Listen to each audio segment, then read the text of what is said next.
you love the outdoors, working with computers, state-of-the-art technology, as well as problem solving and a good mystery, you will love surveying and mapping.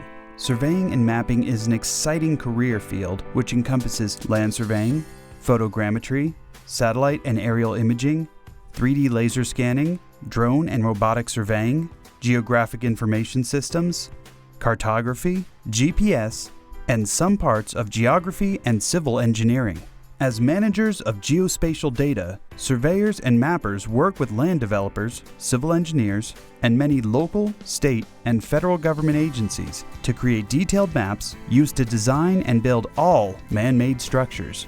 The licensed land surveyor has an obligation to protect the public and private real property boundaries and their associated rights, title, and interests.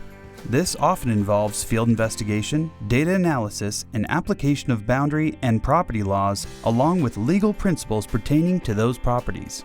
Surveying and mapping often goes unnoticed by most people because it's a profession that works behind the scenes with other professionals like civil engineers, architects, and urban planners.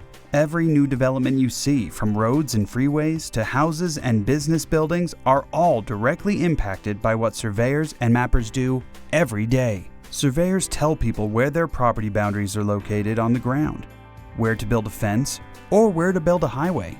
According to the Bureau of Labor Statistics, careers in surveying and mapping are expected to continue to grow faster than average. 82% of surveying firms in the United States have fewer than 10 employees, with many licensed surveyors owning and operating their own businesses. Jobs range from small private engineering and surveying firms to large municipalities and federal government agencies like the Bureau of Land Management.